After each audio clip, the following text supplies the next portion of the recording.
Je me propose de commencer d'abord le début de la paracha concernant la mitzvah, concernant la vache rousse, la paradouma, et ensuite il me reste du temps d'étudier un deuxième épisode. C'est l'épisode où Dieu va annoncer à Moïse et à Aaron qu'ils n'entreront pas en Eretz Israël à cause de la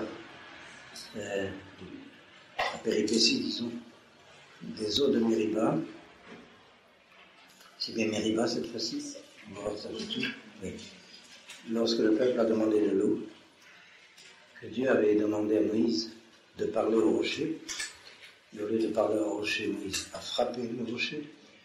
Et c'est très paradoxalement, pour cela, apparemment, ce qui à nos yeux pourrait apparaître comme un mystère, puisque la première fois, Moïse avait reçu l'ordre de frapper le rocher.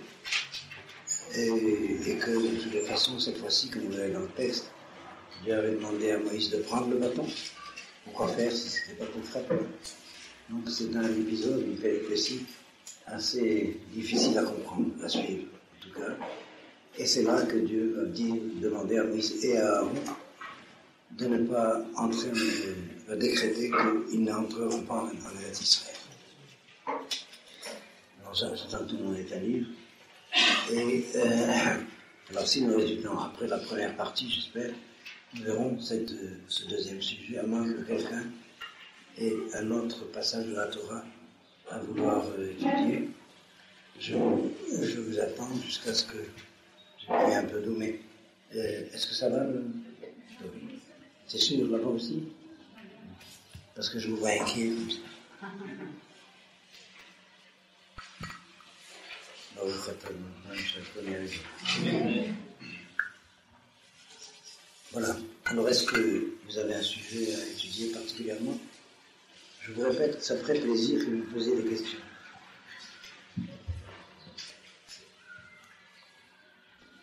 Parce qu'un Beth Midrash sans question, c'est un Beth Midrash avec trop de réponses. Ne soyez pas impressionnés comme ça. D'abord, les manikim, Myriam, Aaron et... La mort, c'est des manikim. ça fait partie un peu du coup. Ah, c'est la même chose. Oui, ça fait partie, c'est pas la même. Myriam meurt, après c'est Aaron, et ensuite, par la faute de l'eau. Oui. Mon chédon, quand on vient... Par la faute de l'eau, mettons ça entre guillemets. Hein. Parce qu'en fait, je vous dirais, je ne veux pas tenter de faire des allusions. Y a-t-il une littérature sur ce problème? En réalité, on ne sait pas pour quelle faute Moïse n'est pas rentré dans le pays. Il y a à peu près 18, je pense, hypothèses différentes, 18 réponses différentes. Il y a en particulier un livre que j'ai étudié depuis très jeune, Big Deshesh, un livre très rare. Je l'ai prêté à un de mes élèves, mais comme ils sont très nombreux, lire à Enara, le livre n'est pas revenu. Big Deshesh, je sais pas si, il vient d'être réédité d'ailleurs, je pense, à Jérusalem. C'est un hacham de Debdou, un Debdoubi, qui a écrit ce livre, et le premier chapitre est consacré à ce problème. Pour quelles raisons Moïse n'est pas rentré en Eretz Israël? Nous avons étudié l'histoire du rocher, hein, mais c'est plein d'invraisemblance tout ça. Là, je vous dirai tout de suite, en le rappelant, parce que c'est quelque chose de familier, je suppose pour vous, la vraie raison est donnée par le Midrash, enfin la raison la plus vraisemblable est donnée par le Midrash. C'est que Moïse, c'est l'homme de la révélation de sagesse pour la génération du désert qui était en dehors de tout problème de société humaine classique. Il n'y avait pas de problème économique, voir ce que tu as dit, grâce à la manne qui tombait dans le désert. Imaginez la situation de ces générations du désert. Ils avaient comme chef Moshe Rabbeinu, comme prêtre Aaron Cohen. C'était la génération de la révélation. Ils ont vu tous les miracles. Est-ce qu'ils les ont compris? Est-ce qu'ils ont vraiment vu? Ça, c'est notre problème. Je vous ai cité un des cours récents, l'enseignement du Or HaChaim, de Abraham Ben Attar, que si cette génération, la génération tout entière, n'est pas rentrée en Eretz Israël, c'est ça on étudie dans le début de la paracha de Vayera. C'est parce que la cinquième promesse, et je vais répéter très bien et je vous amènerai au pays, avait une condition. vous saurez que c'est moi qui vous ai fait sortir d'Égypte. Et comme cette génération n'a pas compris que c'est Dieu qui les a fait sortir d'Égypte, ils croyaient que c'était Moïse qui les avait sortis d'Égypte. C'est pourquoi il y a, je ne sais pas si vous voyez les incidences, je crois que j'en ai parlé sur le dernier Mishkatif, les implications contemporaines. Ceux qui ne voient pas que c'est Dieu qui nous a ramenés, ils croient que c'est le sionisme. Alors ils sont anti-sionistes. Mais s'ils étaient, ils avaient les yeux ouverts, ils verraient que, pour les croyants en tout cas, si c'est pas Dieu qui nous a ramenés, qui c'est qui nous a ramenés? Je ne sais pas si c'est clair ce que je dis. Et alors, c'est le drame de la génération du désert. C'est Dieu qui nous a fait sortir d'Égypte, à travers Moïse. Mais il est interdit de croire que c'est Moïse qui nous a fait sortir d'Égypte. C'est cette erreur de la génération du désert. Je vais vous dire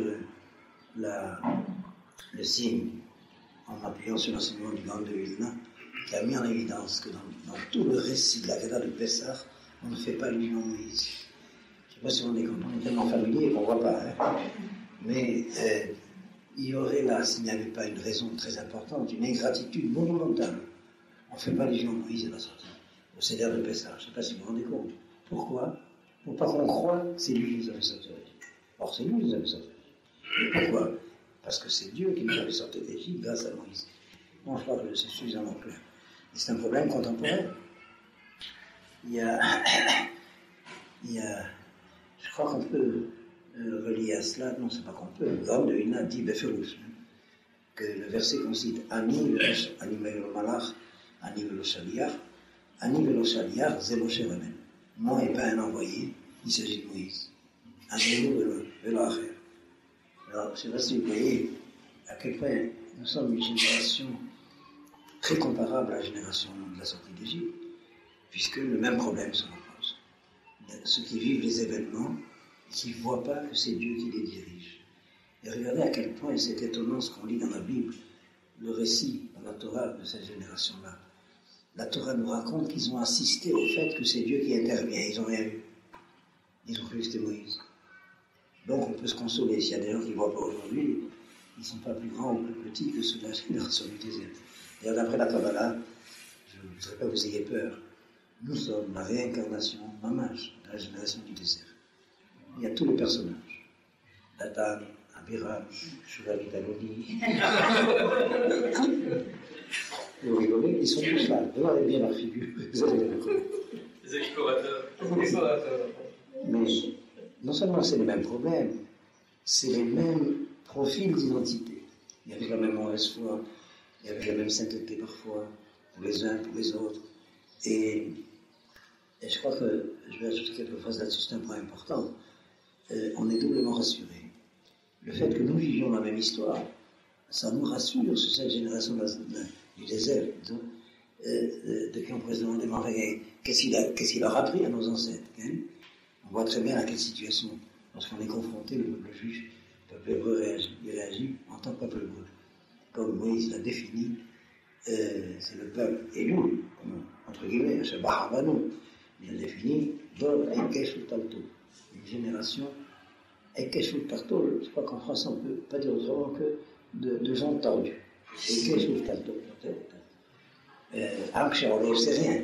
Le peuple à la Nucuru, c'est raide, c'est rien. Banim Loemun Bam, enfant en qui on ne peut pas faire confiance. Jusqu'à ce que, grâce à Dieu, on s'est inventé les bouches émonimes pour faire le contrepoids. Mais au point de la Gemara dit, Loemun Bam Abal Banim. C'est ça le problème d'Israël. C'est des banim, affilou chez Loemun Bam. Loemun Bam Abal Banim.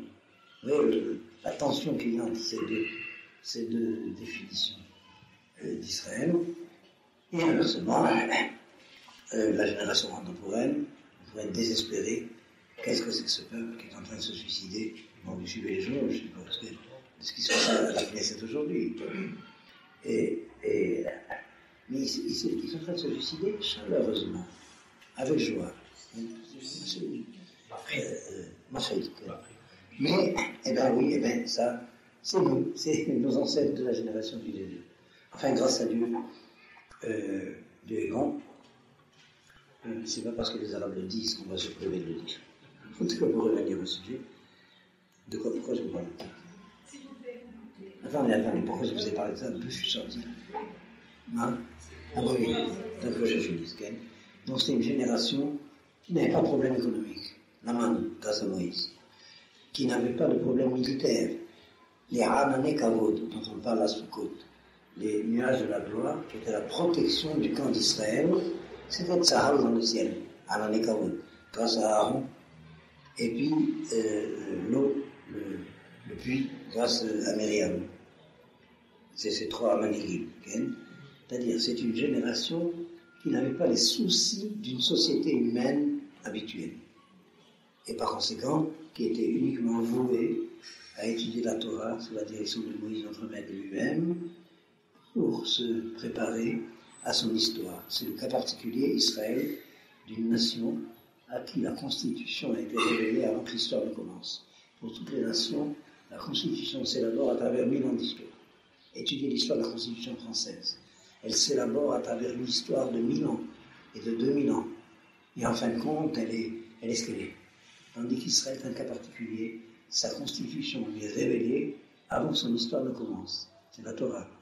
Et c'est pourquoi il y a eu un stage avec Moshe Rabbeinu comme madrich pour apprendre le droit hébraïque avant même que l'histoire ne commence. Et donc, c'est une génération privilégiée. La seule comparaison que je peux faire, c'est ce qui se passe dans certaines yeshivot, où on est à l'abri du problème économique pour pouvoir se consacrer à la Torah. Et c'est comparable à cette situation privilégiée de la génération du désert. Il y a, je crois, dans la sociologie générale universelle, on s'est inspiré d'ailleurs des lois de la Torah, l'année sabbatique. Vous voyez à peu près, mais c'est une année sabbatique perpétuelle qu'ont eu cette génération du désert. Voilà pour ce problème, mais c'est donc relié au fait que les manhigim de cette génération n'ont pas à être, ne peuvent pas, j'anticipe un peu ce qu'on va étudier, sont autres que les manhigim de l'histoire. C'est les manhigim de la préparation à l'histoire d'Israël. Je ne sais pas si c'est clair. Et donc, la seule hypothèse que le Midrash nous donne comme vraisemblable pourquoi Moïse ne devait pas rentrer en Eretz Israël, c'est la suivante. Tout ce que Moïse a touché devient éternel, indestructible. La mida de Moshe, c'est Netzach. Netzach, Israël et Shaker. Et par conséquent, si Moïse entrait en Israël pour construire le temple aurait été indestructible. Et s'il y avait faute de la part du peuple, c'est le peuple qui aurait été détruit. Donc pour sauver Israël, Moïse n'est pas rentré. Mais c'est clair. Mais qu'est-ce qu'il y a derrière?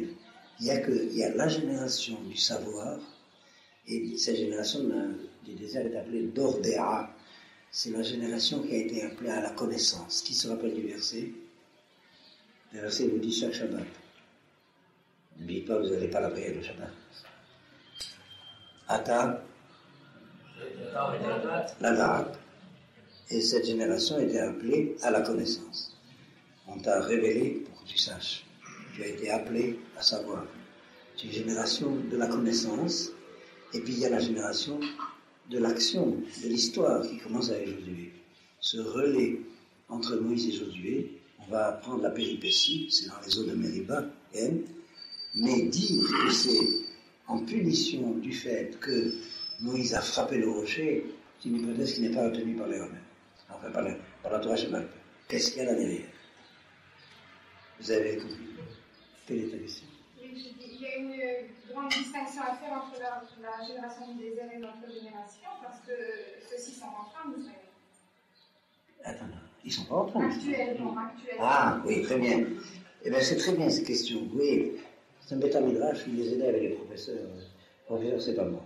C'est le Rav Toledano, dont vous avez le texte dans la paracha de Kémitzio, qui compare la génération du désert et notre génération, et qui explique que nous sommes plutôt comparables à la génération qui est rentrée, celle des fils de la génération du désert. Seulement, malgré tout, ça va un peu plus loin. Ça, c'est une ancienne question, un enseignement du Rav que je vais vous rappeler.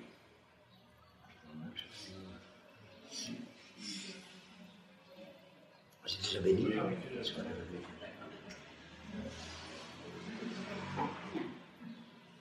Voilà. Regardez, quand on parle français, les bêtises qu'on dit. J'ai demandé, j'ai déjà béni. Moi, je trouve. C'est le béni cité. Mais, voilà, malgré tout, ça va plus loin. Le Rav Kook nous a expliqué, et je me rappelle qu'il a fait un seder de Pessah, même, que j'avais passé chez lui. Bon, il y avait tous les cadres de la yeshiva. Et donc, c'était plein de questions jusqu'à 6 heures du matin. Alors, il avait expliqué à propos du rachat, la phrase qu'il y a dans la Mishnah de l'Agada, Ve'ilu hayasham, lo hayanigal. Vous vous souvenez? Ça veut dire, Achata akechina, Fi shirotzi etatsu minakela, Kafar baïka, Ve'ilu hayasham, lo hayanigal. Le rachat, il dit, qu'est-ce que vous faites et qui se met en dehors de la communauté? C'est ça le rachat. Regardez bien la définition que l'Agada, chez Mishnah, donne du rachat, celui qui est en dehors de la communauté. Le problème de notre temps, c'est qu'on ne sait pas où est la communauté. On sait pas, vous avez compris la vision. En dehors de quelle communauté? Est-ce que c'est clair? C'est pas l'impression que vous avez compris. Si, c'est une communauté. On n'a pas l'impression qu'il y a une communauté à l'intérieur. Il y en a plusieurs, voilà. Oui, laquelle? Laquelle est le tzaddik et laquelle est le rachat? Parce que la communauté reste rien. Mais quoi qu'il en soit,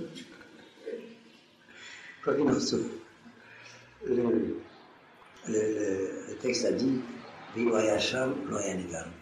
S'il avait été là-bas, cet enfant, Rachab, qui pose la question en disant Ma'avda Zot Lachem, pour vous, c'est en dehors, bien. S'il était là-bas au temps de la sortie d'Égypte, il n'aurait pas été délivré. Alors là, il faut bien renseigner. Là-bas, en ce temps-là, de la sortie d'Égypte, il n'aurait pas été délivré. Mais pour que, dans notre délivrance, même les Rechaïm sont sauvés. Par conséquent, le fait que dans notre génération, il y a des Rechaïm, c'est pas étonnant, d'après les prophéties, qu'à la fin du dernier exil, c'est pas une question de mérite qui fait qu'on est dans la Géoula. C'est la loi des temps qui a joué. Même si ça arrive. C'est rien? Même si ça C'est un sarid, c'est un... Comment vous avez sarid? Oui, de Joseph. Lui aussi, sarid. Mais ça fait rien, il ne peut rien pour attendre. C'est-à-dire rapporter au clan, il fait partie du clan. Mais s'il doit être jugé individuellement, que Dieu préserve. Parce que le jour du règlement de compte, donc, c'est une autre histoire. Alors, vous comprenez quel est le problème? Je vous donne la référence, c'est dans le Gemara de Sanhedrin, dans le Perek Chelek, à propos du verset d'Isaïe, Zacha, Achishena. Alors, c'est Zacha, Achishena, Lo Zacha, Beit. Traduit. Il y a un verset d'Isaïe qui dit, en parlant des événements de la Géoula, de la fin des temps, de la fin des 3 exils, eh bien, c'est clair pour tout le monde qu'il n'y a que 3 exils. Je crois que j'ai parlé déjà une fois de ça. D'où nous savons qu'il y a 3 exils, il n'y a que 3 patriarches. Vous avez l'exil d'Égypte correspond à l'exil d'Abraham, à l'histoire d'Abraham, l'exil de Babel à l'histoire d'Isaac, et l'exil de Rome à l'histoire de Jacob. Et c'est à la fin de l'exil de Rome que Jacob reçoit le nom d'Israël, comme de notre temps, le peuple juif a reçu le nom d'Israël. Mais quoi qu'il en soit, il n'y a pas de 4e exil. Il y a d'autres sources, Bachot, Tifke, Balaïla, il y a 2 fois la destruction du temple, il n'y aura pas une 3e. Bon, tout ça c'est connu, mais à quel prix? Le verset d'Isaïe dit, en son temps, je l'accélérerai. Be'ekta, Achishena. La Gemara demande si c'est en son temps, que ça veut dire je l'accélérerai. Si je l'accélérerai, ça veut dire en son temps. De façon de chat, ça veut dire, le temps venu, ça sera accéléré. Et ça peut se calculer avec les dates, hein, mais ce n'est pas le cas ce soir. Si vous voulez, on attend après, je reviendrai. Et alors, la Gemara dit, il n'y a pas de contradiction. S'il mérite, j'accélérerai. S'il ne mérite pas, Israël, c'est en son temps, d'après la loi des temps. Est-ce que c'est clair? Ça veut dire que, comme l'événement est arrivé d'après la loi des temps, il ne dépend pas du mérite. Ce qui dépend du mérite, ce n'est pas l'événement. C'est la manière dont l'événement se passe. À quel prix? Mais le fait qu'on ait été délivré de l'exil, c'est irréversible. Et ça ne dépend pas du mérite. Parce que la loi des temps a joué. Nous sommes à la fin du 5e millénaire. Du 6e millénaire. 5000, on est à la fin. Nous sommes à Erev. Et c'est pour ça que les événements s'accélèrent, d'ailleurs. Tout ça, c'est dans le domaine de l'humain, d'ailleurs. Mais la manière dont le Rav Kook l'a enseigné. Ça veut dire qu'il y aurait deux thèses. Soit les tzadikim ont droit à Eretz Israël, ou c'est Israël, le peuple d'Israël qui a droit à Eretz Israël. C'est deux thèses radicalement différentes. Ça me rappelle une histoire de curé.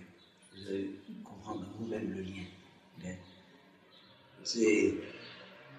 Comment c'est cette histoire?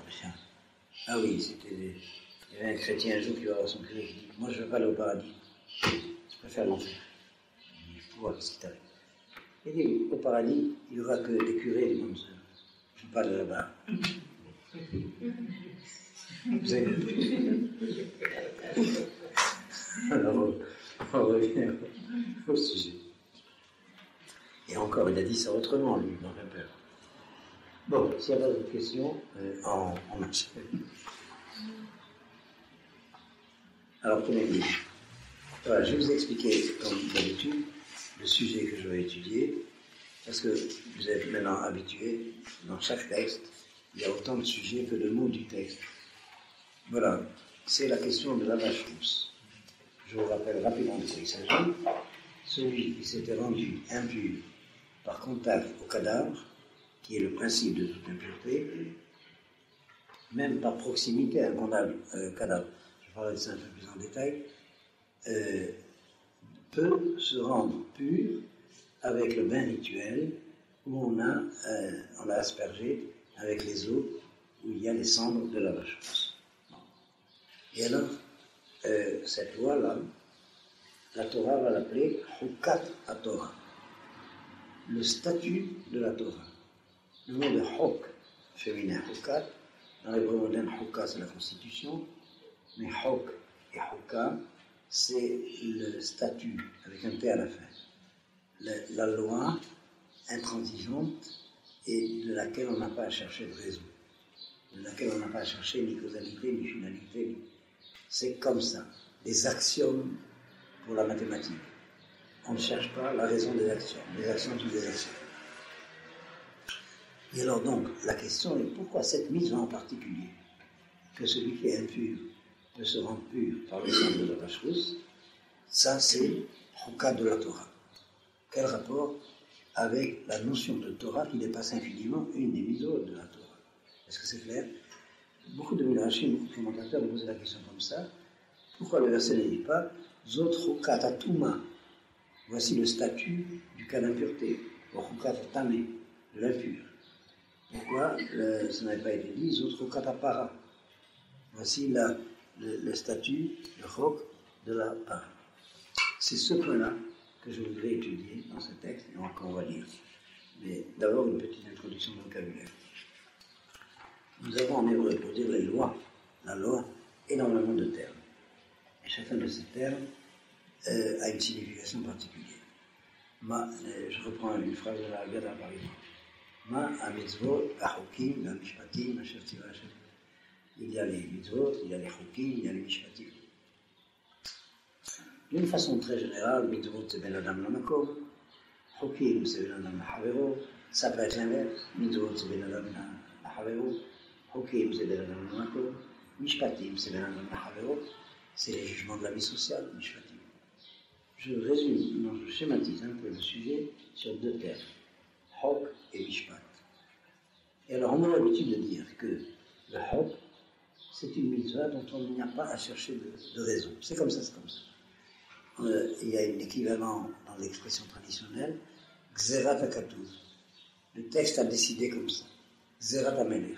Le roi a décidé comme ça. Gzera. Comment traduire ça, Gzera en français, un décret. C'est décrété comme ça. Ne cherche pas plus. Et puis, alors que Mishpat, c'est une règle dont on peut trouver les considérants, les tenants et les aboutissants, parce que Mishpat, c'est un jugement. Voilà, en schématisant les deux explications. Or, c'est très difficile, tant pour Mishpat que pour Chok. Mais surtout pour Chok. Qu'est-ce que ça voudrait dire?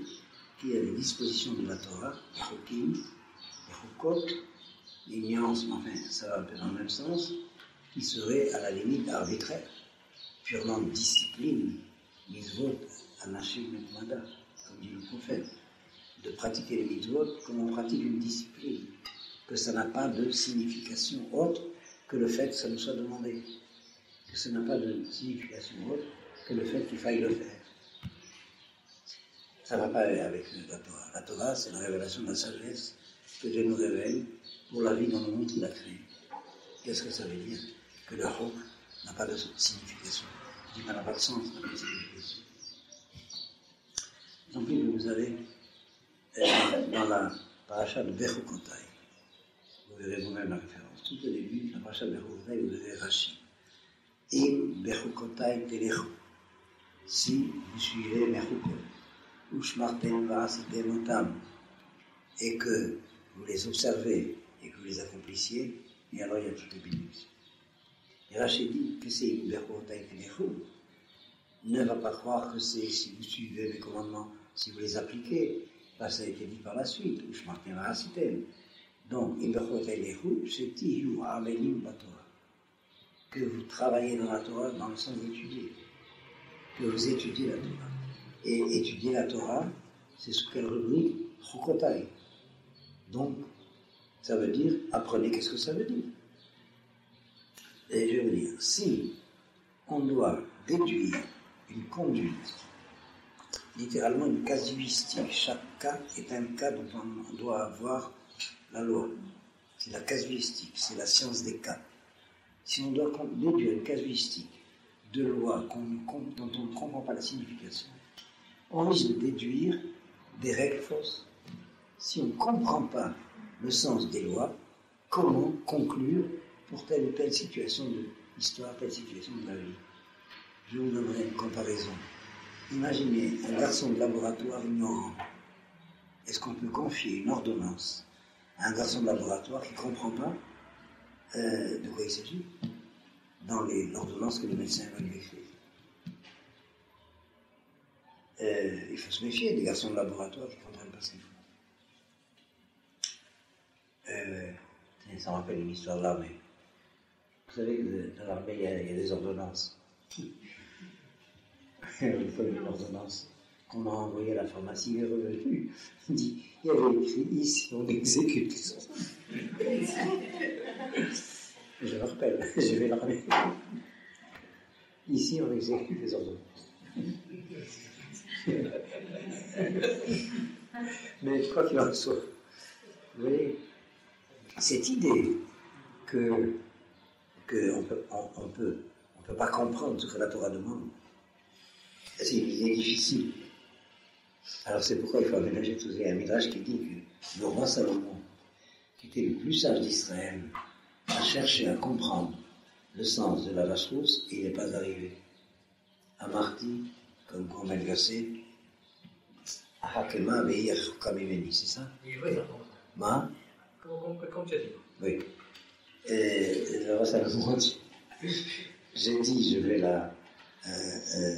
en apprendre la sagesse, et elle est trop loin de moi. Mais ce midrash ajoute, c'est pour expliquer que Moïse seul la comprenait. Alors Moïse la comprenait. Je ne sais pas si c'est clair ce que je dis. Donc il y a ici un problème que nous allons étudier.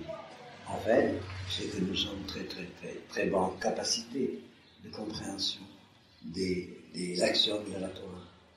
Mais ça ne veut pas dire qu'ils n'ont pas de sens. Je vous donne un exemple. Ce que je voudrais évacuer, c'est cette idée qui est très sadducéenne, que les mitzvot de la Torah, il ne faut pas chercher à comprendre, il faut obéir, parce que ça n'a pas d'autre sens que le fait que ça lui ait été demandé.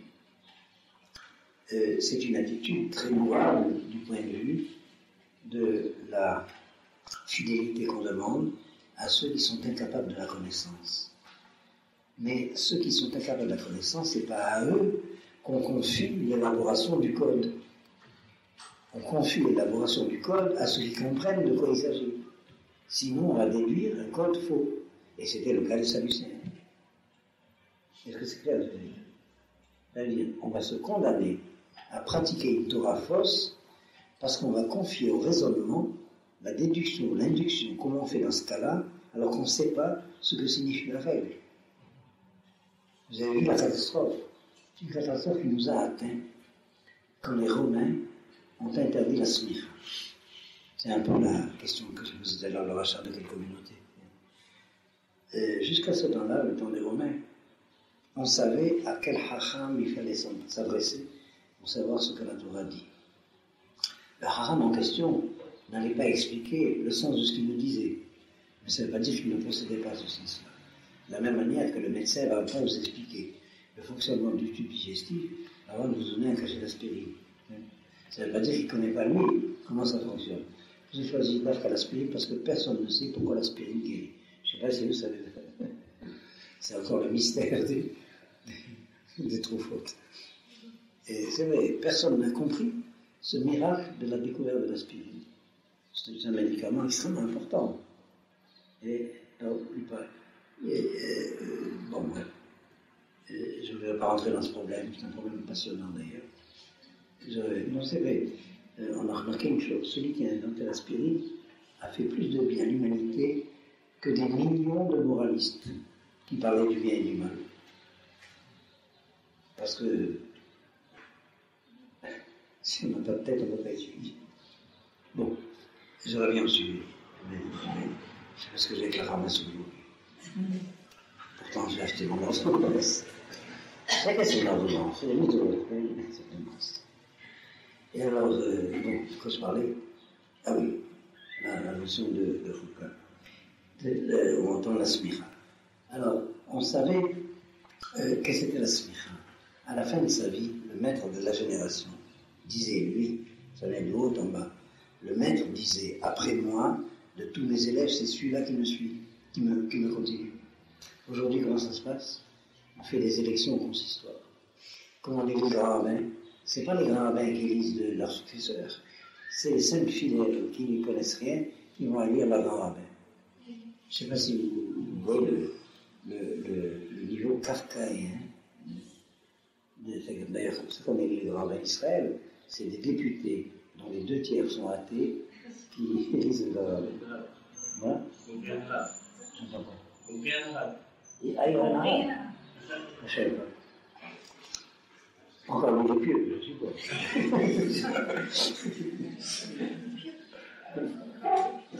Bon, enfin, ça c'est l'histoire juive.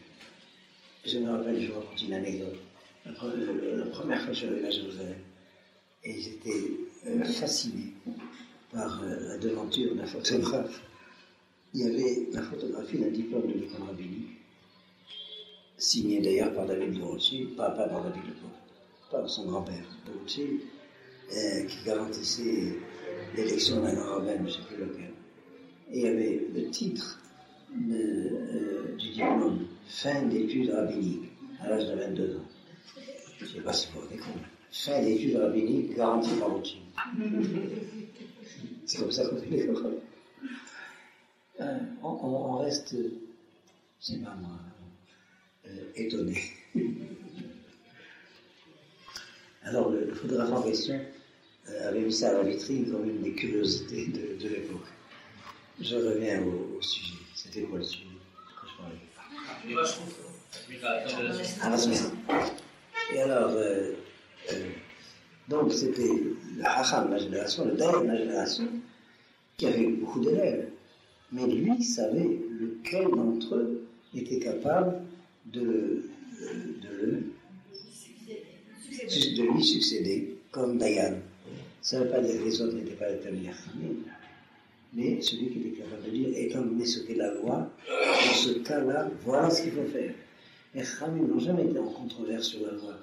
Ils sont en controverse sur l'histoire, sur la situation historique pour laquelle il fallait faire parler la loi. C'est-à-dire, si le temps est gris, voilà ce que dit le verset.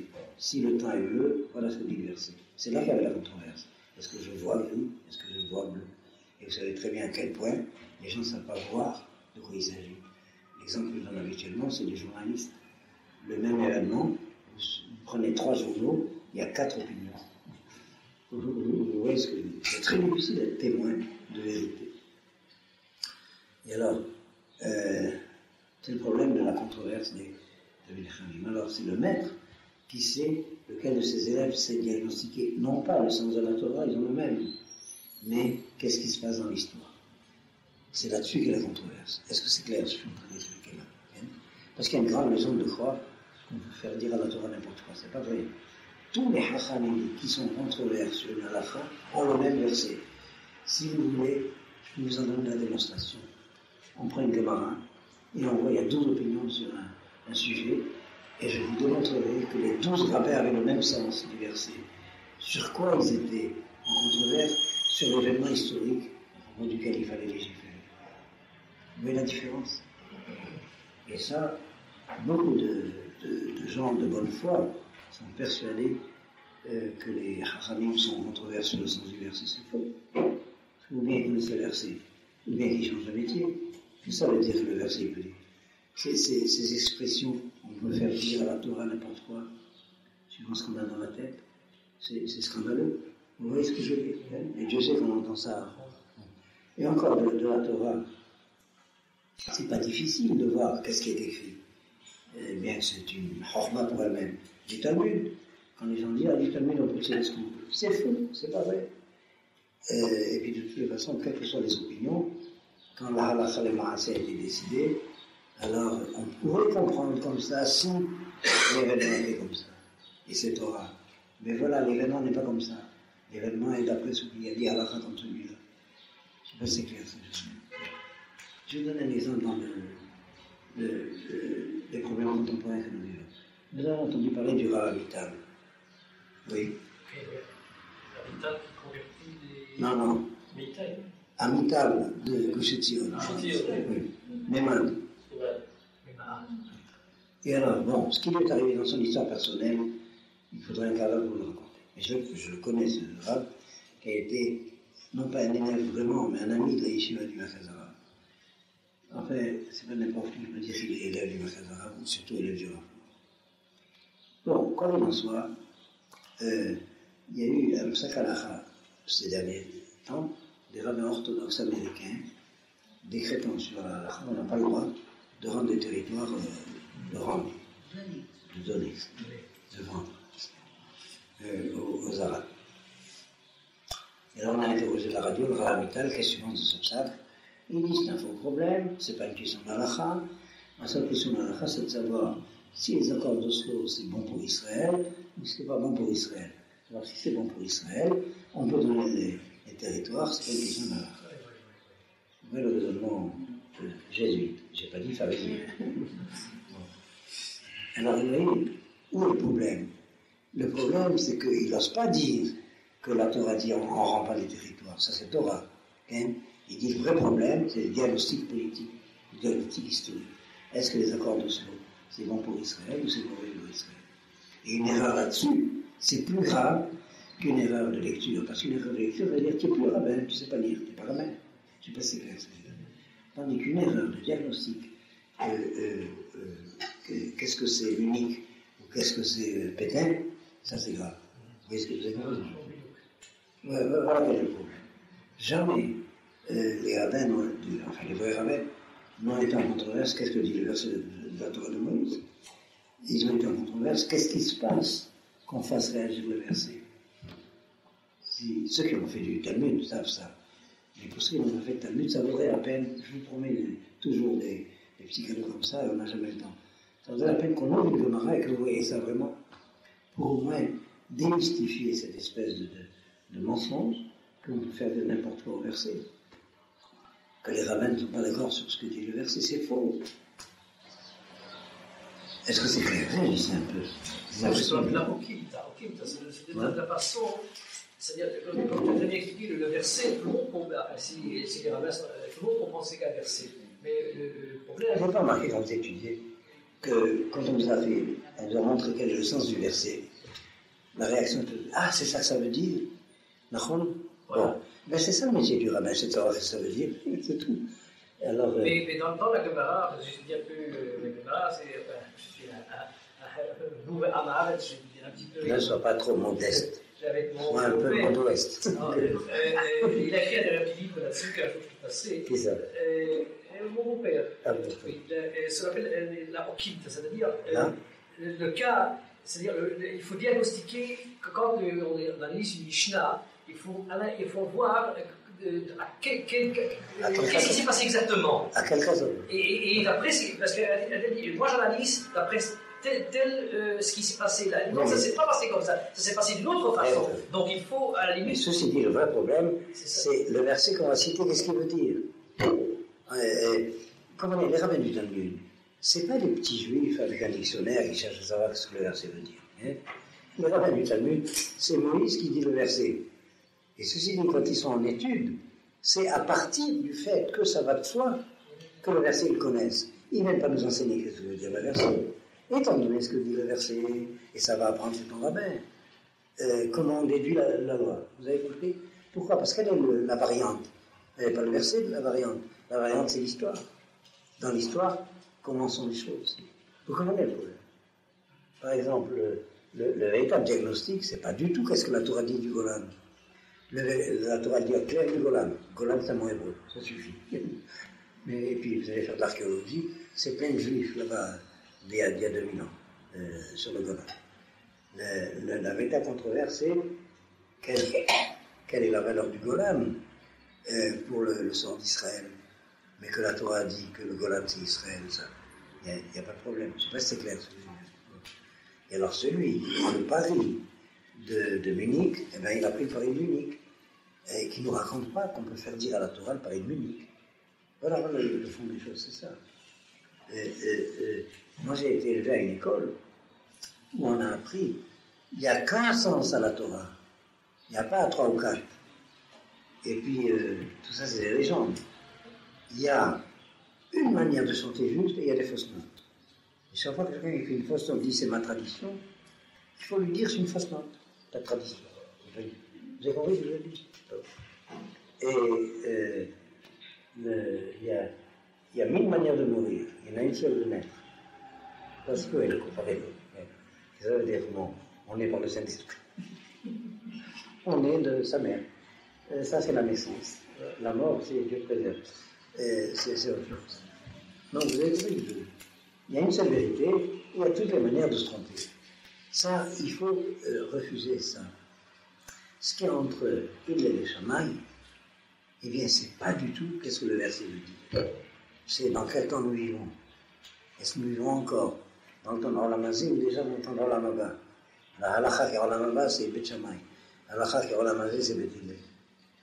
Qu'est-ce qu'il y a derrière cette controverse? Ça paraît de la mystique. C'est la halakha comme Bet Shamaï, c'était l'ancienne halakha au temps de la révélation. La halakha comme Bet Hillel, c'est la halakha à partir du moment où la révélation a cessé. Parce que c'est clair. Je me rappelle une minute où je dis que tout au temps du Torah, ça la mystique. Une fois, on avait des livres anciens. Il y avait Bet Hillel Omer, Bet Shamaï Omer. Bet Hillel, il y avait Bet Hillel, Bet Shamaï, Bet Hillel. Et nous, les gosses, on lisait Baruch Hu Omer, Baruch Shem Omer. Et on ne savait pas que cette erreur-là, c'était la vérité dans la Kabbalah. Yahou Shmo Echad. Bon, réfléchissez. Et alors, c'est tout le problème du mariage et du divorce. Quand il et elle se chamaillent. Là, il y a une différence. Bon, c'est une question. Qu'est-ce que c'est que Shirin Panim Torah? C'est tout à fait autre chose.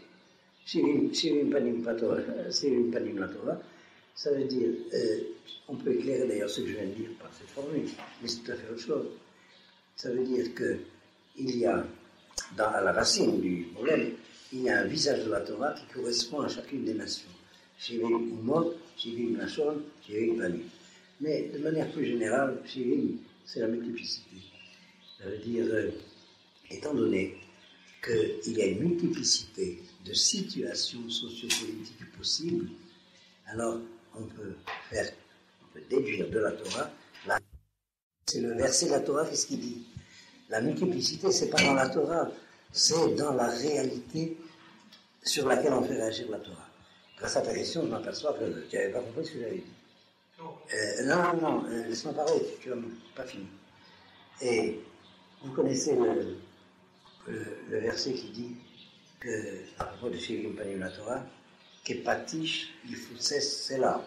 C'est comme un marteau qui éclate le rocher et qui fait éclater 70 étincelles. Bon, mais il y a un rocher. Le rocher réagissant sur le marteau, il y a ces étincelles. Pour dire les choses simplement. Si je dois décider pour un enfant mineur, si je dois décider pour un adulte majeur, ce que demande la Torah n'est pas la même chose dans un cas ou de l'autre. Mais c'est le même verset qui institue et pour l'un et pour l'autre. C'est ça que je veux dire. Schématisons bien les choses si j'ai bien compris la question. Et alors, effectivement, ce qu'il ne faut pas oublier, c'est Shirim Panim Batora, parce qu'il y a Shirim, possibilité de voir comment est le monde. Alors il y a Shirim Panim pour le monde. Mais, Halakha le Maaseh, Kola Aover, Al Divrei Chachamim, Chayav Mita. Mais une fois qu'on a décidé, la halakha est comme ça, celui qui ne fait pas comme la halakha, il est chayav mita, même s'il est un des chachamim de ses 70. Est-ce que c'est clair ce que je dis là? Je crois que c'est comme ça qu'il vaut le mieux répondre à ta question. Mais j'entends souvent, surtout des libéraux, me dire, mais chacun a le droit d'avoir son opinion comme il a les chamans. Il dit, oui, mais c'est il a les chamans et c'est pas toi. Je ne sais pas si vous voyez ce que je veux dire. C'est énorme d'ailleurs. C'est pas n'importe quel petit juif qui peut se dire, bon, ben moi je décide que c'est comme ça. C'est mon opinion, comme il y en avait la sienne et je avec la sienne. C'est très nouveau. À partir du moment où la halakha est comme ça, ce qu'a dit Rabbi Akiva, si c'est pas comme la halakha, on n'a pas le droit de faire comme lui. Et pourtant c'est Rabbi Akiva. Ça veut dire, si la réalité dans le monde était comme dit Rabbi Akiva, la halakha est comme lui. Voilà, je schématise en citant le cas classique de la méthode du Talmud. Rabbi Intel a dit ceci, Rabbi Intel a dit ceci, Rabbi Intel a dit ceci. Et le maître de la génération se lève et dit halakha comme tu l'as. Ça veut dire qu'ils ont tous raison. Si la réalité était comme il la voit, la halakha c'est comme ça. Si la réalité était comme il la voit, la halakha c'est comme ça. Mais c'est comme le maître de la génération qui lui diagnostique halakha le maaseh, c'est comme celui-là et pas comme les autres. Ça ne veut pas dire que les autres disent faux. Mais alors, comment ça peut être vrai et pas réel? Parce que les grands de la Torah, c'est pas n'importe qui va se mettre entre les 70 Khamim, du Sanhedrin. C'est ça, est-ce que c'est clair? Mais le maître de la génération du temps dit la halakha c'est comme ça. Du temps. 1000 ans après, est-ce qu'il n'y a pas un autre maître de la génération qui doit dire la halakha c'est comme ça? Oui, si c'est le maître. Mais il ne peut pas s'opposer. Si c'est le maître de la... Non, même s'il s'oppose. Si c'est le maître de la génération. C'est pourquoi je parlais de la smicha. Alors, je n'ai pas fini. Enfin, jusqu'à ce temps-là, les Romains, on savait où est le maître de la génération. Mais depuis, on ne sait plus. C'est la raison pour laquelle vous avez ces milliers de sectes.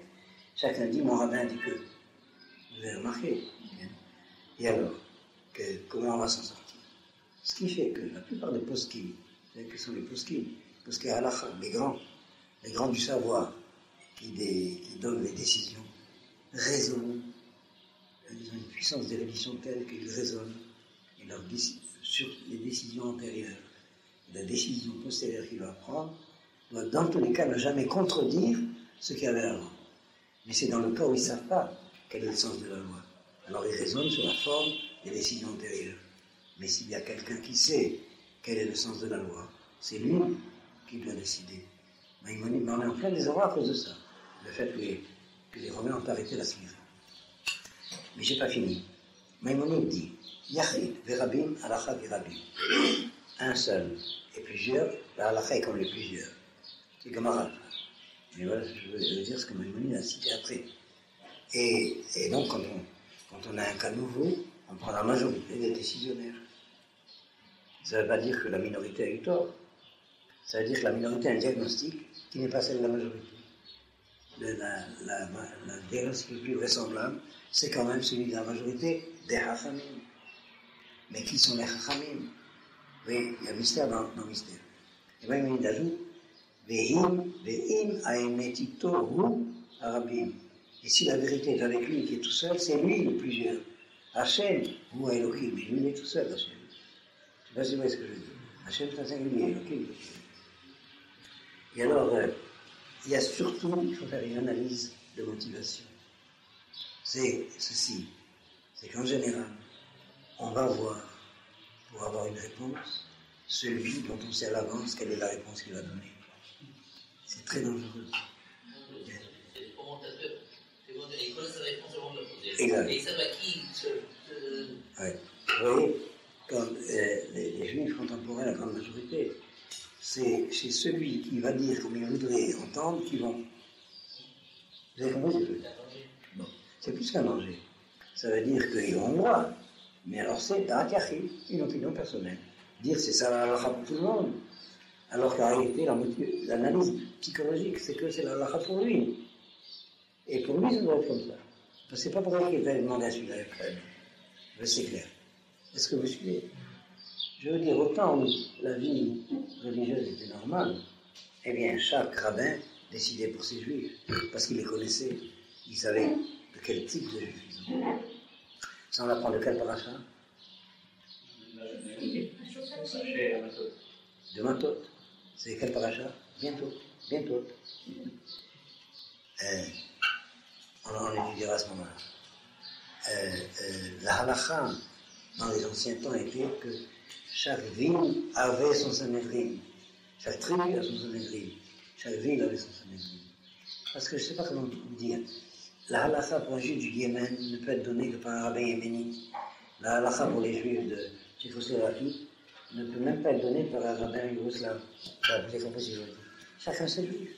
Aujourd'hui, il y a un tel désordre qu'il nous faut bien une halakha de principe pour tous les juifs. Mais comment il doit être appliqué? C'est là qu'intervient le minhag, c'est le rabbin de la communauté qui dit comment il doit être appliqué. Très souvent, les gens qui viennent me poser des questions, ils disent qu'est-ce que tu veux savoir exactement? Comment est la halakha de Moshe Rabbeinu? Ou comment serait la halakha du rabbin de ta communauté? Qu'est-ce que tu veux savoir exactement? C'est pas la même chose. Alors pour tel genre de questions, il faut que tu demandes comment ta grand-mère le faisait. Et à quel rabbin elle demandait. Pour tel autre genre de questions, tu vas voir le Abbeddin de la ville. Vous voyez ce que je veux dire? Est-ce que c'est clair? Par exemple, il y a des questions qui sont des questions apparemment de minhag, mais c'est beaucoup plus profond, où il faut demander au rabbin de sa communauté. Par exemple, il y a la naissance d'un petit garçon. Il y a des communautés où c'est interdit de donner le nom du grand-père quand il est vivant. Il y a des communautés où c'est le contraire. Il faut donner le nom du grand-père quand il est vivant. Alors qui va trancher? Quand on vient me demander ça, et parfois c'est très compliqué. Parce que la femme et le mari ne sont pas toujours de la même communauté. Alors ma femme, elle veut comme ça. Et moi, ma mère, elle demande comme ça. Alors comment il faut faire? Alors à ce moment-là, on fait comme le dayan de la ville. Mais sinon, il faut faire comme le rabbin de la communauté d'origine. Vous comprenez? C'est bon, je reviens à la règle de tout à l'heure. La grande pagaille qu'il y a, si je veux dire, dans les... c'est ça. C'est que les gens, spontanément, tendance à aller voir le rabbin, donc ils savent déjà par réputation qu'il aurait tendance à répondre comme il voudrait qu'il réponde. Voilà, c'est ça que je veux dire. Mais je me rappelle très bien, c'était un temps où il y avait les premiers par les tchouva, les élèves d'Orsay. Ça vous dit quelque chose ce temps-là, il y a 50 ans. Eh bien, je me rappelle un de mes élèves que j'ai surpris à dire à un homme, ne va pas sur celui-là, il est porté sur la couleur. Ne va pas sur ce rabbin, il est porté. Bon, alors on revient où? On est parti de quelle question? La tienne. 70. La tienne, non, celle de la quatrième. Non. Ça, c'est un peu plus clair. Bon, mais rappelez-moi que vraiment un jour, alors à qui je vais confier ça pour me rappeler ça? Il faudrait que vous me demandiez de marquer ça à l'entre vous. Quoi? Oui. Là, c'est Baba Batra, page 10. Sur Zakat al-Ramazou, le festival du Khata. Est-ce que j'ai un texte là-dessus? Oui. Là, si ce texte existe, tu le dis. Hein? Il est publié? Formidable. Et là, tu le dis. Comme ça. Juste ce texte. C'est un exemple très clair. Un maître qui demande à chacun de ses grands élèves ce verset, qu'est-ce qu'il veut dire. Et on a X réponses différentes. Et alors, on verra dans l'étude que les différences ne viennent pas de ce que dit le verset, mais de l'application de ce verset à une situation sociopolitique. Vous avez compris maintenant la différence entre Torah Shebirtav et Torah Shebal. Celui qui ne sait pas lire Torah Shebirtav, c'est un sadducéen, c'est pas un pharisien. C'est-à-dire c'est quelqu'un dont la lecture de la Torah dépend de la valeur de son dictionnaire. Alors que la Torah des pharisiens, c'est comme Moïse a dit que ça se transmet. Je crois que ça suffit là-dessus, mais c'était important quand même de le clarifier. Alors on va voir le texte. On va faire que le premier. Non, c'est pas grave. Avant de continuer, parce que comme j'ai une autre mitzvah à faire après, je veux savoir si vous pouvez avoir minyan sans moi. Est-ce que vous auriez minyan sans moi? Pardon, Hein? il y a assez de. Oui, mais pas manger. Hein? Il y aura sans moi, je peux partir à 8h. Bon, alors vous m'avertissez à 8h moins 5. Alors on va aller un peu vite, parce que l'introduction a pris plus de temps que prévu. Il ne faut jamais me laisser introduire.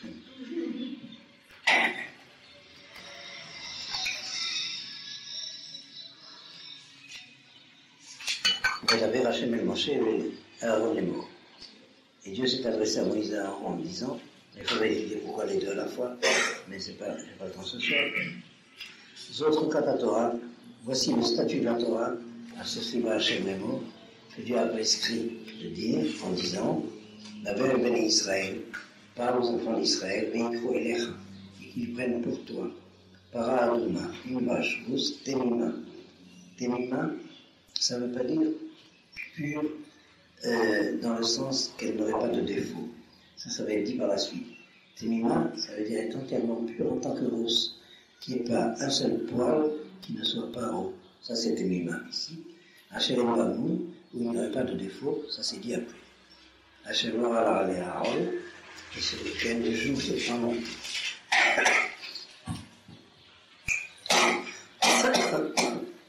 Et alors, la Torah continue, il faut brûler cette vache en y ajoutant d'autres ingrédients, et c'est cendres de la vache rousse pour pouvoir, une fois être mis dans le bain rituel, rendre pur ce qui s'était rendu impur par l'impureté de la mort. Et le grand paradoxe, c'est que le Kohen qui préparait ces cendres de la vache rousse, lui, se rendait impur. Et nous avons là un thème très important, je le signale simplement, ça me prendrait trop de temps. Ce paradoxe, c'est que celui qui rend pur ce qui est impur, par là même, alors qu'il était pur, il se rend impur. Réfléchissez bien à ça. C'est ça le grand pas, la chouka de la paradouma. Et je n'ai trouvé dans mes études qu'une comparaison pour bien montrer que ça ne veut pas dire qu'il n'y a pas une sagesse là-dedans. Il y a une sagesse, seulement elle est au-delà de la force de la raison. C'est un axiome de sagesse qui nous vient de plus haut que la raison. Les mal à mer sechel, en hébreu, ça ne veut pas dire que c'est absurde. Ça veut dire que c'est plus sagesse que le sechel lui-même. C'est les mal à mer sechel. Je ne sais pas si c'est clair en hébreu pour moi c'est évident. Alors que beaucoup de gens traduisent les mal à mer sechel comme absurde. Ils traduisent plus haut que l'intelligence comme si c'était plus bas que l'intelligence. Vous avez compris, moi? Eh bien, la comparaison que j'ai trouvée, c'est en mathématiques. Et ça, déjà au lycée, quand j'étudiais sur le Torah, c'est le produit des extrêmes et des moyens est égal. Vous voyez ce que je veux dire? Il y a une très grande sagesse là-dedans, mais c'est un axiome, ça ne peut pas se démontrer. Le produit des extrêmes et des moyens, quand vous avez une égalité de fractions, le produit des extrêmes et des moyens est égal. Voilà un type d'axiome indémontrable, c'est plein de sagesse. Et puis, là, nous avons ce qui rend pur l'impur, rend impur le pur. Là, je sais bien, et ça, c'était la grande capacité de Moïse. C'est quoi? La vache rousse dans les jours de Moïse. Moïse était capable de faire cela. Rendre pur ce qui était impur, pour que la Géoula arrive. Mais par là même, il rend impur ce qui était pur. Réfléchissez bien, la sagesse qu'il y a là-dedans. Très peu de grands d'Israël ont eu ce courage de Moïse. Parce que rendre pur ce qui était impur, ça rend impur ce qui était pur. Qui est atteint? C'est le Kohen qui prépare la paradouma. C'est grâce à la paradouma que le peuple va être purifié, mais lui, le Kohen. Vous avez compris? Je vais faire une petite étymologie du prêtre en latin. C'est pontifex. Pontifex, là devient le pontife. Le pontife, dans l'organisme latin, c'est le prêtre des ponts. À l'extrémité du pont, il y avait un prêtre qui levait les impôts religieux de passer sur le pont. Mais, ça va plus loin. Le prêtre, c'est lui-même le pont, on le passe dessus. Pour passer d'un côté à l'autre, c'est sur le prêtre qu'on passe. Je ne sais pas si vous voyez ce que je veux dire. Ça, c'est la difficulté d'être Cohen. Et pour revenir, ça ressemble beaucoup à ce qui arrive. Seul Moïse a été capable de rendre pur le peuple d'Israël qui était impur de l'exil. Mais par là même, il se condamne, lui, à ne pas rentrer en Israël. Ça, c'est un chidouche, hein, attention. Je n'ai pas de source là-dessus. Mais il faut bien comprendre ça. Hein. Et c'est pourquoi les textes disent que la Para-Aduma est appelée du nom de Moïse. Et on attend qu'il y ait une Para-Aduma pour garantir là, vous savez très bien que chaque année, il y a dans les journaux, on en a trouvé une. Et à la loupe, on voit qu'elle n'est pas encore. Parce que c'est ce mystère d'une créature parfaite dans un monde imparfait. Si on trouve une créature parfaite dans un monde imparfait, c'est sûr qu'on est en train de basculer dans le monde à venir. Parce que notre monde est imparfait. Ce qui définit notre monde, c'est le monde, le défaut. Retenez bien ça. Olamazé, c'est Olamamoun. Vous vous rappelez ce qu'ils savent lire dans la Tfila. Meshartim, Vacher, Meshartar. Vous avez un astérix sur même vague, même monde. Le Shabbat matin, vous cherchez où c'est ça. Si vous y vous allez trouver. Meshartim, Vacher, Meshartam. Même, vague, même. Où ça se trouve? Non? Pas toujours. Oui, dans le Yotzé. Oui. Le service de ce monde-ci entraîne le défaut. Alors, vous voyez, il y a là le mystère de ce monde-ci, dont le défaut principal, mais je veux dire un peu plus de monde très rapidement, parce que je n'ai pas beaucoup de temps. Regardez, je reprends les versets du Maaseh Bereshit. Il y a un verset, je vais vous expliquer d'après la Kabbalah, mais sans entrer dans le détail de la Kabbalah. Ikavu Hamaim de Makom Echad. Je vous l'écris au tableau, c'est pas la peine. Quelqu'un peut écrire au tableau. Ikavu Hamaim de Makom Echad. Ça veut dire que les eaux se rassemblent dans un seul endroit. Regardez bien en hébreu. Ikavu Hamaim, qui est un cave entre Mem et Mem. Ikavu Hamaim. Que les eaux se rassemblent, qui est un cave c'est un lien, cave, entre Mem et Mem. Il y a deux Mem, Mem. Il y a le même de l'origine, il y a le même de l'accomplissement. Alors, Ikavu Hamaim de Makom Echad, qui est un cave entre Mem et Mem. Quel est le mot qui apparaît là? Makom, qui est un cave entre Mem et Mem. Ça y est, c'est clair? D'ailleurs, le verset Ikavu Hamaim de Makom Echad. Et le sens de cela, c'est qu'il y a un cave entre les eaux d'en haut et les eaux d'en bas. Les eaux d'en haut, c'est Maïm. Quand le Yud descend, il descend en Vav. Donc en haut, il y a écrit Maïm, en bas, il y a écrit Moum. C'est la différence entre le monde projeté par Dieu, qui est déjà vraiment là-bas, les Maïm, et le monde de ce monde-ci, qui est descendu en monde. Le Makom est en bas. Je fais ça en dentelle, pour que vous ne compreniez pas. Mais c'est clair. Alors, or, le mot de Moum a pour valeur numérique Ateva, la nature. La nature, par rapport au monde de vérité, c'est l'endroit du défaut. Ça y est, l'idée est suffisamment claire. Et alors, quel est le défaut de la nature? C'est la mort. Et alors, le fait qu'il y ait la mort dans la nature entraîne l'impureté. Et par conséquent, la Torah serait impraticable si on ne savait pas comment guérir l'impureté de la mort. Dans le monde de la nature, la Torah n'est pas chez elle. Ça explique pourquoi le Midrash dit que quand Moïse est monté là pour prendre la Torah, les anges n'ont pas voulu la donner. Il dit c'est pas pour vous en bas. Il faut être un ange pour pratiquer la Torah. Parce que dès qu'il y a impureté, il n'y a plus de Kedusha. Or la Torah, c'est pour la Kedusha. Alors, dans la grande contestation d'Égoïm contre Israël, qu'est-ce que vous nous racontez? Que vous pouvez pratiquer la Torah. On ne peut pas pratiquer la Torah quand il y a la mort. Pour ceux qui auraient étudié le christianisme, je ne sais pas si c'est votre cas, je n'ai pas de temps à perdre, mais ça je peux vous le dire, c'est mon métier, étudier ces choses-là. C'est exactement la différence entre le christianisme et le judaïsme. Le christianisme, c'est une religion de la mort. Et c'est pourquoi ils ne veulent pas la Torah. Et leur tarana, c'est de dire, la Torah, on ne peut pas. C'est les anges. Hein. Et vous, les Juifs, vous êtes des hypocrites, vous faites semblant de pratiquer la Torah avec des trucs. Quel truc? Paraduma. Alors voilà, qu'est-ce que c'est ce truc qui vous permet de faire comme si, faire semblant que vous ne mourrez pas? Voilà le fond du problème. Vous y êtes? Bien.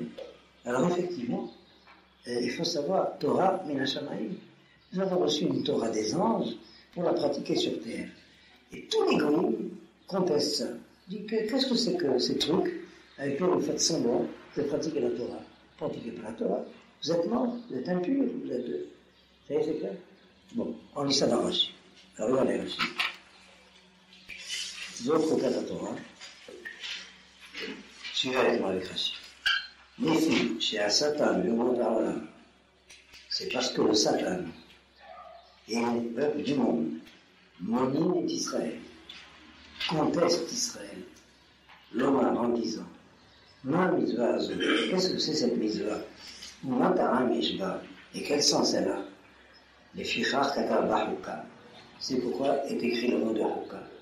Gzera himefanai, c'est un décret devant moi, Enicha reshu, leaher achalea, tu n'as pas le droit de réfléchir là-dessus. Tu n'as pas le droit de contester là-dessus. Il chire bien. Comment? Il chire quand même. Ah non, c'est moi qui parle. Tu vas encore faire penser à autre chose. C'est ce que je dis. Et alors, j'arrive à ce que tu voulais savoir. Les haréens. C'est-à-dire ça, on dit à qui? Au Satan, au goïm, pas aux juifs. Alors, vous voyez comment ça résout la difficulté tout à l'heure.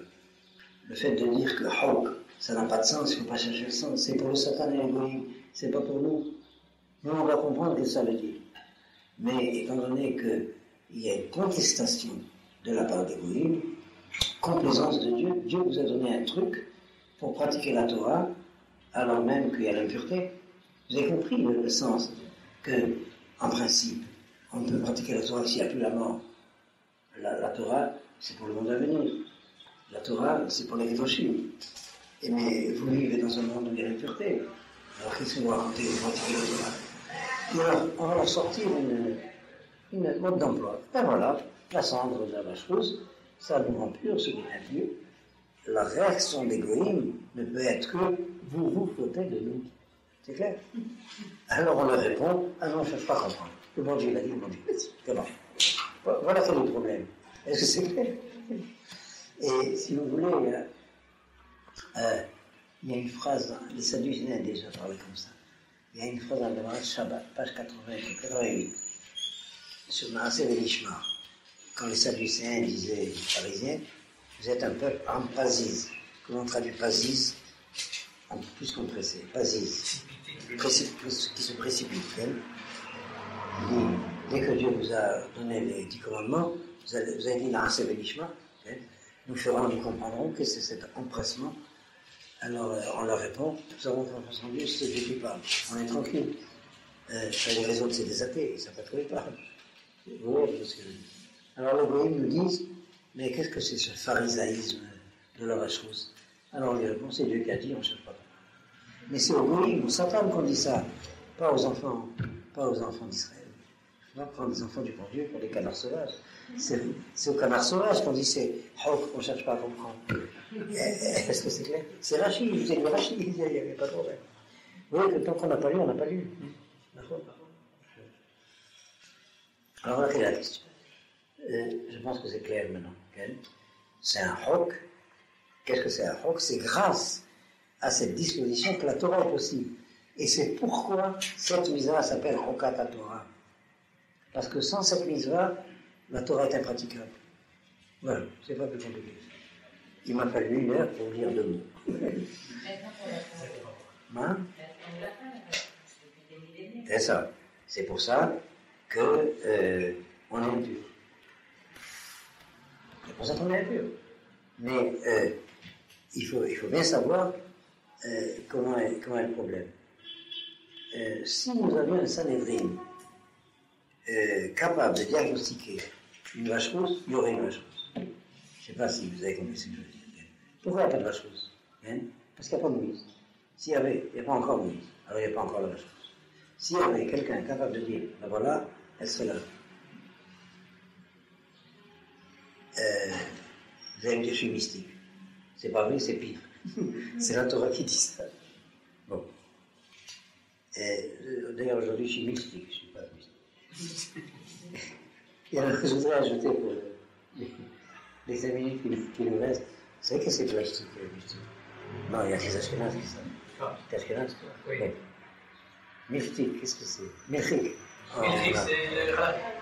Ah, il dit c'est mystique. Khalaf et Khalaf.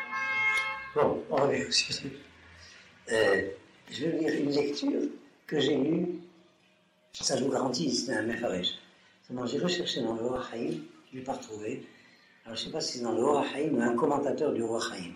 En tout cas, que j'ai lu, c'est sûr, ce n'est pas de moi, cela. Il va répondre de manière plus massive au Goïm et au Satan. Il dit, le véritable mystère, c'est pourquoi Dieu s'adresse à Israël pour donner la Torah. Le véritable mystère, c'est d'abord le béni Israël. Alors, regardez comment il en montre dans le texte. Prenez du verset 2. Lisez sur le texte. Voici le caractère mystérieux de la Torah, celui qu'on ne discute pas, qu'il n'y a pas de raison que Dieu a prescrit en disant quoi? Le fait qu'il ait prescrit en disant d'Aver Ben Israël. D'Aver Ben Israël, c'est ça après on trouvera explication à tout dans la Mishnah, sauf une chose. Pourquoi c'est au Juif que c'est donné? C'est ça le mystère. Il y a un chouka de la Torah. C'est d'Aver Ben Israël. Ça, personne ne pourra l'expliquer. Est-ce que c'est clair? Vous avez compris le début.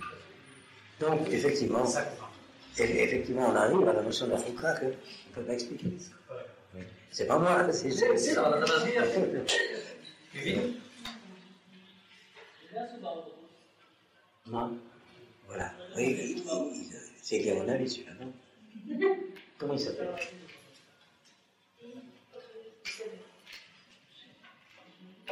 Vous? Ah, vous attendez l'envie, j'ai oublié. Oui, je reviens, ça va changer. Ah bon, vous attendez l'envie avec qui je reviens? Je t'ai dit ou je n'ai pas dit? Je n'ai pas dit. Oui, vous m'avez dit. Ah bon. Bon, c'est pas grave, c'est les ondes sont la cause. Comme j'ai dit l'autre fois, j'ai mangé trop de ondes dans ma vie. Le résultat. Bien, eh bien, il me reste 5 minutes. Si vous avez une question. Alors, on va faire un pacte, si vous voulez, demain. La prochaine fois, c'est ma tante. Non. C'est Pinhas. Ah, c'est Balak. Bon, alors on va se casser la tête avec Balak. On va voir la Gemara. Vous êtes d'accord? On fera la Gemara de Balak. Donc, tu tires juste la page. Pas le cahier. On le rendra capé, parce que sinon... Bien. Vous avez une question? Alors, dans tous les cas, on se verra la semaine prochaine. Et vous restez combien? Moi, je suis obligé de partir à une autre maison, donc je serai... C'est déjà l'heure. C'est déjà l'heure de la vie.